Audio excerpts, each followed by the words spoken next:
இன்னைக்கு ஒரு விஷயம் பேசலாமா? காதல் பிரிஞ்சதுக்கு அப்புறம் சில பசங்க என்ன பண்ணுவாங்க தெரியுமா? வேலையில பார்த்தா ஒண்ணுமே நடக்காத மாதிரி இருப்பாங்க. ஃப்ரெண்ட்ஸ் கிட்ட சிரிச்சு பேசுவாங்க, வேலைக்கு போவாங்க, வீட்டுல எல்லார்கிட்டையும் சாதாரணமா பேசுவாங்க. ஆனா நைட்டு மட்டும் போனை எடுத்தா அந்த சேட்டை திறப்பாங்க.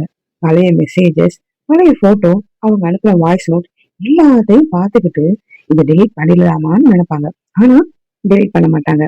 போனை கீழே வச்சுட்டு கொஞ்ச நேரம் கழிச்சு மறுபடியும் எடுத்து பார்ப்பாங்க. இதெல்லாம் யார்கிட்டயும் சொல்ல மாட்டாங்க. ஏன்னா நான் இன்னும் உங்களை மிஸ் பண்றேன்னு சொன்னா ஒரு மாதிரி இருக்கும். ஆனா உண்மை என்னன்னா மிஸ் பண்றாங்க. அதுவும் உண்மையா காதலிச்சிருந்தா ரொம்பவே மிஸ் பண்ணுவாங்க. சரி, இப்படி இருக்கிறப்ப என்ன பண்ணலாம்? அவங்கள மறக்கணுமா? அவங்க திரும்பி வருவாங்கன்னு காத்திருக்கணுமா? இல்ல கொஞ்சம் விலகி நின்னு நம்ம வாழ்க்கைய பார்க்கணுமா? இதுதான் இன்னைக்கு கொஞ்சம் மனசு விட்டு பேசலாம். காதல் ஆரம்பிக்கும் போது நமக்கு எதுவுமே தெரியாது இல்லையா? ஒரு நபர் நம்ம வாழ்க்கைக்குள்ள வருவாங்க. முதல்ல சாதாரணமா பேசுவாங்க, அப்புறம் தினமும் பேசுவாங்க. அவங்க மெசேஜ் வரலனா ஏதோ குறைஞ்ச மாதிரி இருக்கும்.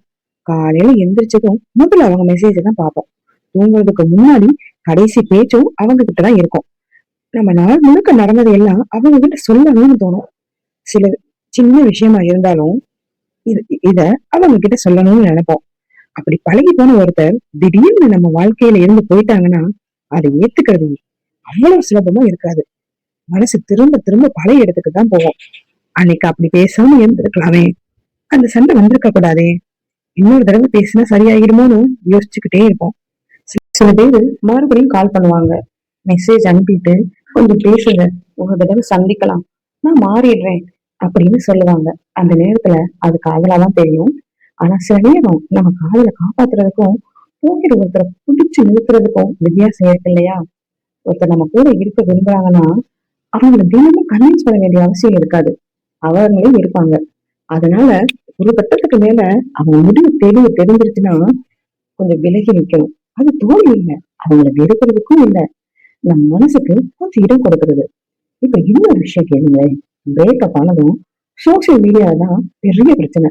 அவங்க ப்ரொஃபைலுக்கு போவோம், என்ன போட்டோ போட்டிருக்காங்க, யாரு லைக் பண்ணிருக்காங்க, யாரோட பேசுறாங்க, ஒரு ஸ்டேட்டஸ் போட்டிருந்தா இது யாருக்காகன்னு யோசிப்போம். ஒரு லவ் சாங் போட்டிருந்தா யார் நினைச்சு போட்டிருக்காங்கன்னு நினைப்போம். அவங்க ஆன்லைன் வந்துட்டு நமக்கு மெசேஜ் பண்ணலன்னா அதையும் பெருசா எடுத்துப்போம். உண்மையிலேயே பார்த்தா அவங்க வாழ்க்கையில என்ன நடக்குதுன்னு நமக்கு தெரியாது.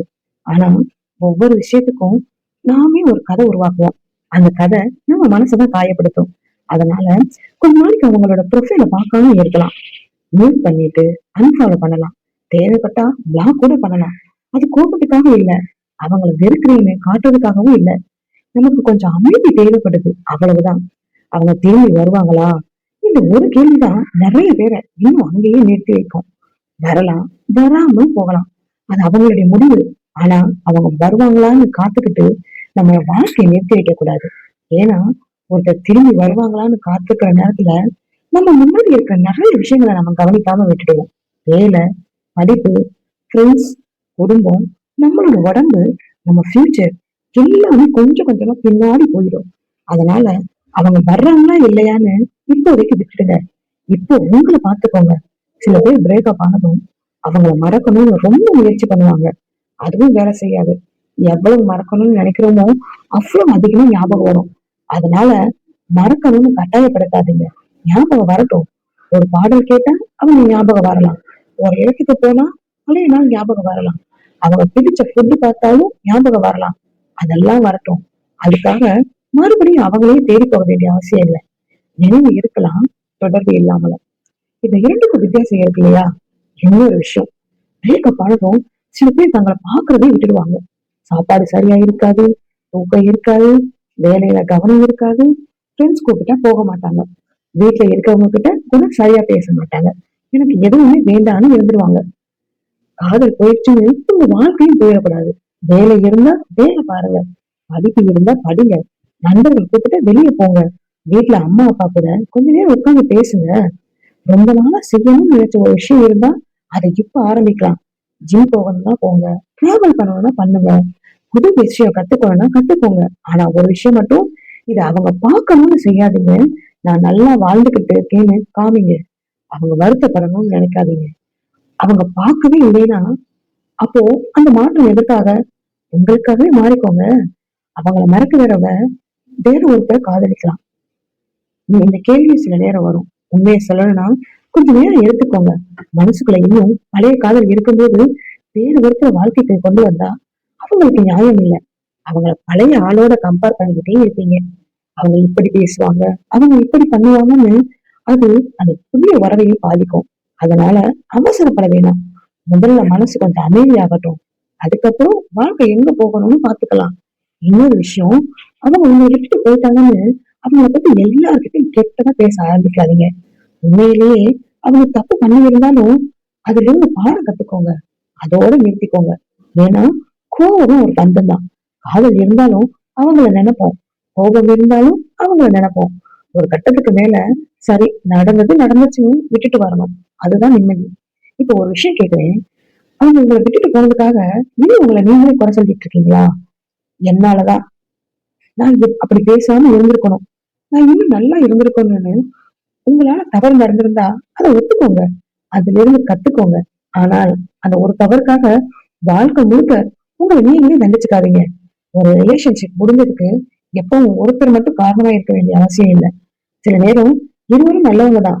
ஆனா இருவருக்கும் வாழ்க்கை வேற வேற திசையில போகலாம். அதுவும் நடக்கும். அதனால எல்லா பிரிவுக்கும் ஒரு வில்லன் தேட வேண்டிய அவசியம் இல்லை. ஒரு நாள் இப்போ உங்களுக்கு ரொம்ப முக்கியமான இருக்கிற அந்த நினைவு அவ்வளவு கஷ்டமா இருக்காது. அவங்க பேரை யாராவது சொன்னாலும் மனசு அப்படியே உடைஞ்சு போகாது.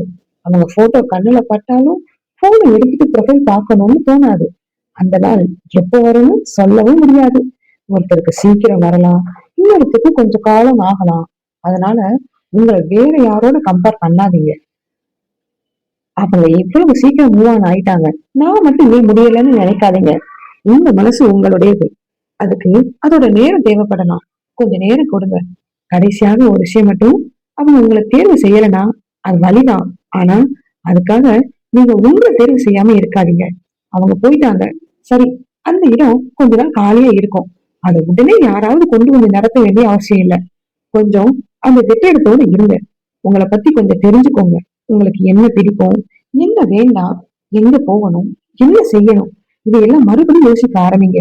ஏன்னா காதலிக்கும் போது சில நேரம் நானும் இருந்த வாழ்க்கை நாம மாறிடும். பிரிவு வந்ததும் மீண்டும் நானும் வாழ கத்துக்கும். அது கொஞ்சம் கஷ்டம்தான், ஆனா முடியும். மெதுவா முடியும். ஒரு நாள் நீங்க உங்களுக்கே சொல்லிக்கிறீங்க, அவங்க போனது வலிச்சது, ஆனா அதுக்கப்புறமா என்ன விட்டுடுங்களேன்னு. அந்த நாள் தான் முக்கியம். அவங்க திரும்பி வர்றது வெற்றி இல்ல, அவங்க உங்களை நினைக்கிறாங்களா என்பது வெற்றி இல்ல. அவங்கள நினைச்சாலும் உங்க மனசு அமைதியா இருக்கிற நாள் வர்றதுதான் வெற்றி. அது வரைக்கும் அவங்க வாழ்க்கையை அவங்க பாத்துக்கட்டும். நீங்க உங்க வாழ்க்கையை பாத்துக்கோங்க. காதல் முடிஞ்சிருச்சுன்னு வாழ்க்கையும் முடிஞ்சிடல. இன்னும் நிறைய இருக்கு. மீண்டும் சிரிக்கலாம், மீண்டும் சந்தோஷமா இருக்கலாம், மீண்டும் ஒருத்தரை காதலிக்கலாம். ஆனா அதுக்கு முன்னாடி கொஞ்சம் உங்களை நீங்க பாத்துக்கோங்க. அவ உங்களை விட்டுட்டு போயிட்டாளா, பரவாயில்ல, உங்களே இழந்துடாதீங்க. இதுதான் இன்றைய காதல் விதைகள். மீண்டும் மறுநாள் இன்னொரு காதல் விஷயத்தோடு பேசலாம். நன்றி.